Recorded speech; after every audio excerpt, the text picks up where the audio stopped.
Si la trayectoria continúa como está ahora, entonces tienes que matar a 3 millones de civiles palestinos para matar a 30.000 combatientes de Hamas. Te lo estoy diciendo, responde a mis argumentos. En lugar de intentar regañarme como un niño pequeño, créeme, no soy un niño pequeño. En todos los sentidos, soy más hombre que tú.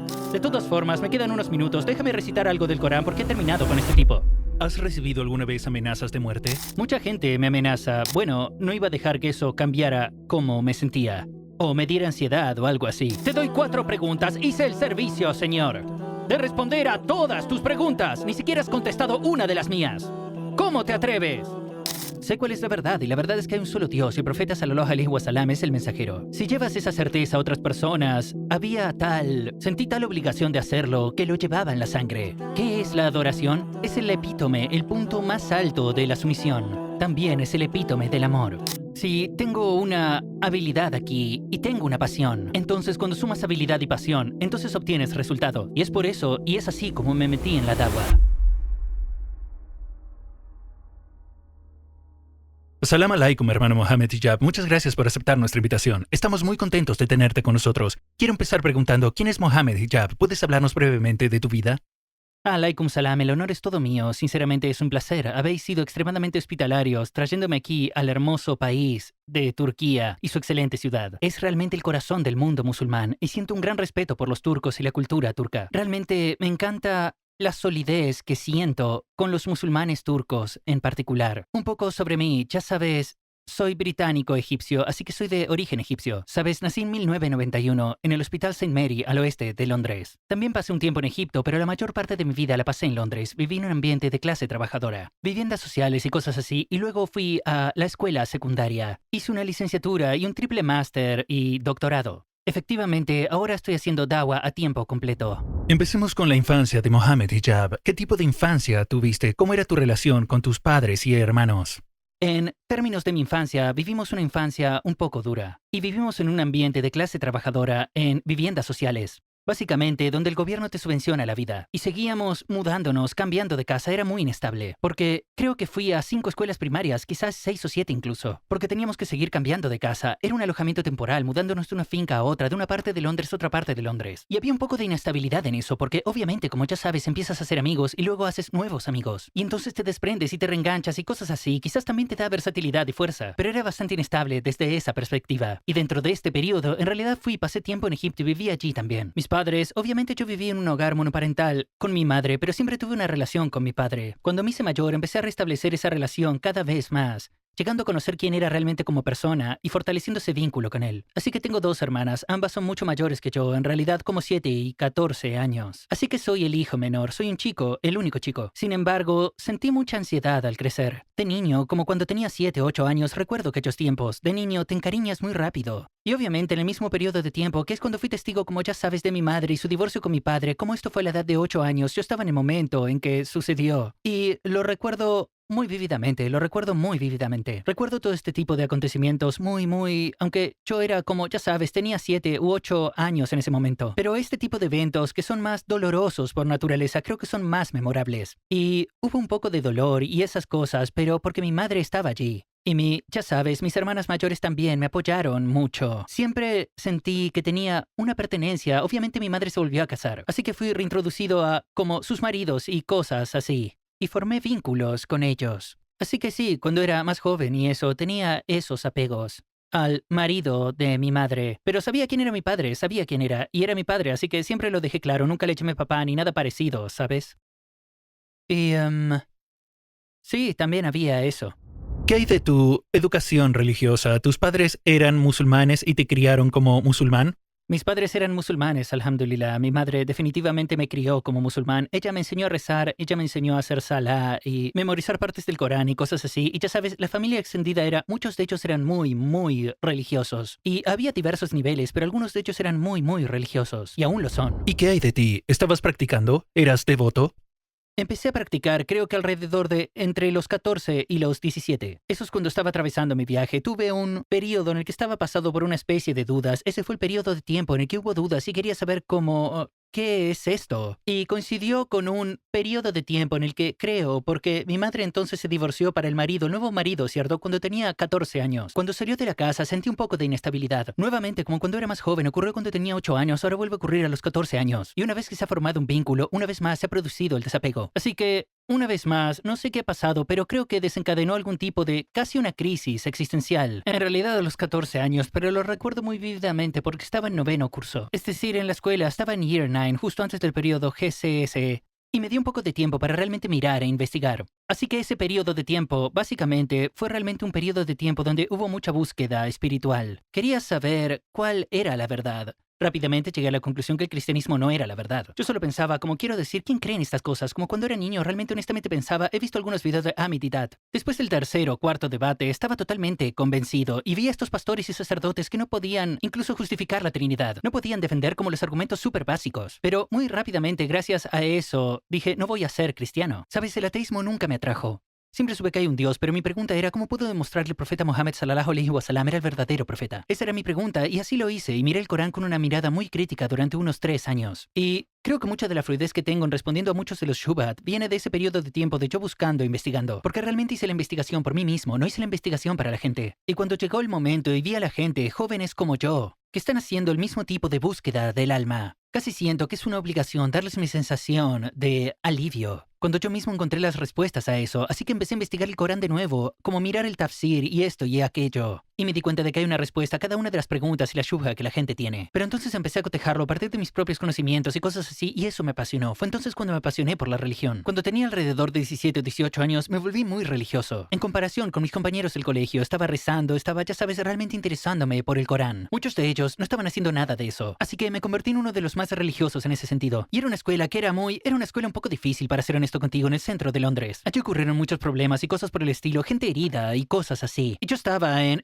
esa zona, sí, y nunca me involucré en violencia de pandillas o nada parecido. Nunca me involucré en eso, pero estaba muy cerca de mí, como si lo hubiera visto justo delante de mí. ¿Sabes lo que quiero decir? Y estaba hablando con este tipo de personas. Y yo estaba tratando de hacerlos religiosos, ¿sabes? Y obtuve mi licencia, mi carnet de conducir cuando tenía 17 años. Muchos de ellos los conducía yo y digo, escucha, ¿sabes? No voy a dejarte pagar la gasolina, pero déjame leerte este libro de Sira, por ejemplo. Y tenía este pequeño libro de Sira, tenía pequeños libros de algunos de los milagros del Islam y esas cosas. Muchos de ellos hicieron musulmanes. Así que empecé a hacer eso muy pronto. Pero recuerda que dije que tenía una especie de crisis existencial a los 14, 15, 16 años. Cuando eso me dejó, y creo que hubo un momento crucial cuando fui a Egipto. Y estaban rezando, era un qari particular llamado Farid Hatim. Y había una hermosa, como en Alexandria, donde mi origen es, una hermosa oración de Tarawih de Ramadán. Había como 1 millón de personas en las carreteras, probablemente puedas verlo online. Fue impactante esa cantidad, fue como casi niveles de la Meca, Medina. Y entonces volví e hice dua, no fue algo intelectual, y volví tan sólido en mi fe, porque me sentí tan relajado, me sentí tan en paz, tan tranquilo.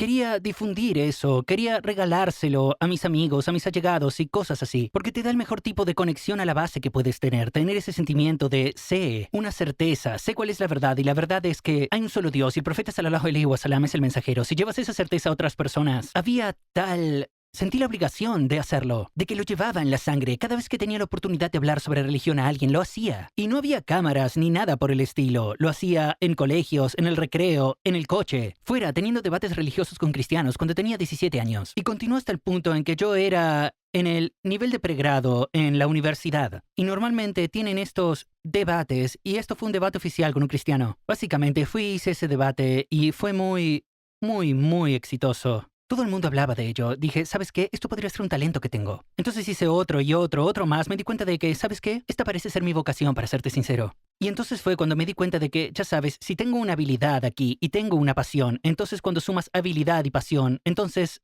obtienes resultados. Ese es el porqué y el cómo me metí en la dawa. Mencionaste que creciste sin padre después de los 14 años, ¿verdad? Y he oído en alguna parte que la dawa se convirtió en un padre para ti. ¿Qué significa eso? Sí, porque como quiero decir, obviamente mi padre se divorció de mi madre cuando yo tenía 8 años. El padrastro se divorció de mi madre cuando yo tenía 14 años. Así que en aquel momento estaba buscando una figura paterna. Por eso empecé a buscar en internet. Así que en ese periodo de tiempo, cuando tenía de 14 a 17 años, las personalidades que muchos de vosotros habéis oído, como Zakir Naik y esas cosas, y Ahmed Didat y todo eso, estaba mirando esos, viendo sus cosas y consumiéndolas bastante rápido. Había muchos de ellos, así que empecé a verlo y empezó a gustarme, para ser honesto contigo. Como sé sin duda, Nouman Ali Khan se convirtió en una gran figura para mí, porque empezó a traducir el Corán y a ayudarme a entenderlo. En aquel momento no lo entendía, así que, en cierto modo, es una de las figuras principales porque me introdujo en ciertas cosas sobre el Corán que yo no sabía. En realidad, y creo que su servicio al Corán es como el mejor servicio en lengua inglesa que he visto en los últimos 30 años. Sí, es fenomenal para el público profano. Lo que ha hecho es un trabajo brillante. Y eso me impactó. Muchas de estas personas tuvieron un gran impacto en mí. Y lo asimilé todo.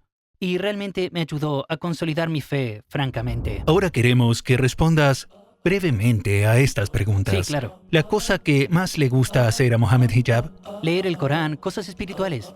Pasar tiempo con familia y los amigos. Y viajar. Yo diría que estas 3 cosas. La mejor decisión que ha tomado Mohammed Hijab. La decisión de pasar tiempo con el Corán. Creo que es la mejor decisión. La peor decisión que ha tomado Mohammed Hijab. No empezar mi memorización del Corán siendo más joven. Lo primero que haría Mohammed Hijab si llegara al paraíso. Me gustaría conocer a los profetas. Lo último que has buscado en Google. Incluso, ¿estás hablando del modo incógnito también? No. Estoy bromeando. Creo que lo último que he buscado... ¿Puedo comprobarlo?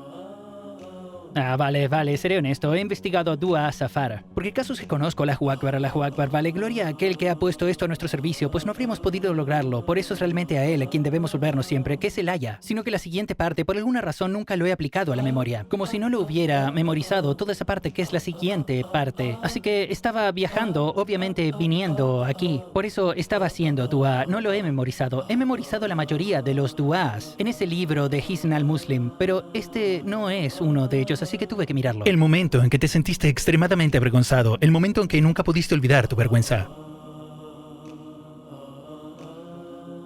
Bueno, creo que hubo un momento en el que estaba intentando hacer slam dunk, cuando tenía como 13 o 12, 13. ¿Siempre fuiste alto? Sí, estaba intentando hacer un slam dunk. ¿Siempre fuiste alto? Sí, un chico vino detrás de mí e intentó bajarme los pantalones. Y lo consiguió. Y lo consiguió un 50%. Y tuve que rápidamente, como ya sabes, sí. ¿Cuál es el recuerdo más inolvidable que has tenido en el Speaker's Corner? En realidad, tiendo a recordar cosas que pasaron con otros oradores. Y, por ejemplo, para mí, uno de los más impactantes que vi tal vez 10 veces, 15, solo para reírme y disfrutar, fue cuando había un tipo llamado Goodwin, o Godwin, no recuerdo su nombre, pero era uno de los cristianos más arrogantes y estaba debatiendo con Adnan Rashid. Y esto, si alguien no ha visto esto, debe verlo. Increíble. Muy agradable de ver, que es que estaba gritando Godwin a Adnan Rashid, y Adnan Rashid es un maestro de la Biblia. Sabe esto y sabe la comparación de religiones y esas cosas. Y él solo sonreía y le dejaba básicamente cavando un hoyo para él mismo. Y él decía, David no es un profeta, porque estaban hablando de qué significa ser profeta. Y dijo, David no es profeta. Muéstramelo. Y sacó la Biblia. ¿Dónde en esta Biblia David es un profeta? ¿Ya sabes? Y entonces Adnan le estaba dejando decir lo que quería. Y antes de que Adnan pueda hacerlo, incluso un cristiano salió y dijo, David, que era profeta, lo leyó de la Biblia. Y todo el mundo, ya sabes, jadeó e hizo... Y yo estaba allí, lo estaba viendo, me encantó ese momento. Realmente fue uno de los momentos más agradables de Speaker's Corner para mí. ¿Su carrera también estaba acabada? Creo que se fue. Después de eso, no volvió al parque. En los debates, cuando te queda tiempo, empiezas a recitar el Corán. Entonces, ¿por qué haces esto cuando tienes, ya sabes, argumentos para tal vez avergonzar a esa persona? La razón es que el propio Corán lo es. Es un medio muy poderoso, por el cual y a través del cual la gente puede conectar directamente con las palabras de Alá. A veces exponer la propia posición es mejor que argumentar. A veces hacer una pregunta es mejor que exponer la posición o presentar un argumento. Así que tenemos que variar las herramientas, mezclarlas, y el Corán habla por sí mismo. Si realmente creemos que el Corán es la palabra de Alá, entonces, ¿por qué no deberíamos al menos insertar una parte del Corán en nuestros discursos? Así que creo que es muy importante que la gente que hace debates o que hace da'wah, que pongan el Corán en primer plano. Por eso lo hago. ¿Has recibido alguna vez amenazas de muerte? ¿Alguna vez te ha pasado algo malo por el trabajo que haces? Mucha gente me amenaza. Por ejemplo, las escapadas que tuve en Leicester por el grupo Hindutva. Había un montón de amenazas que venían de esos, pero yo sabía que se trataba de gente débil. Así que no estaba realmente... Sí, había vigilantes, pero aquella gente era débil.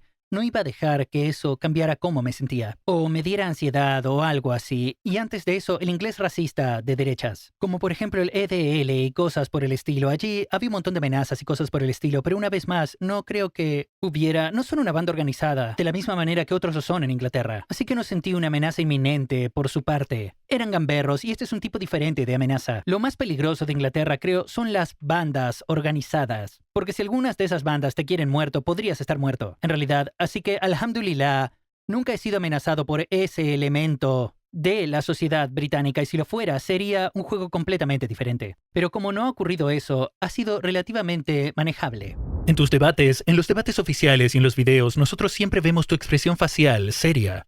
¿Has tenido alguna vez un momento emocional mientras debatías? ¿Perdiste el control? ¿Tal vez lloraste? No lo sé. Esos suelen ser los debates que tengo con mi mujer en privado.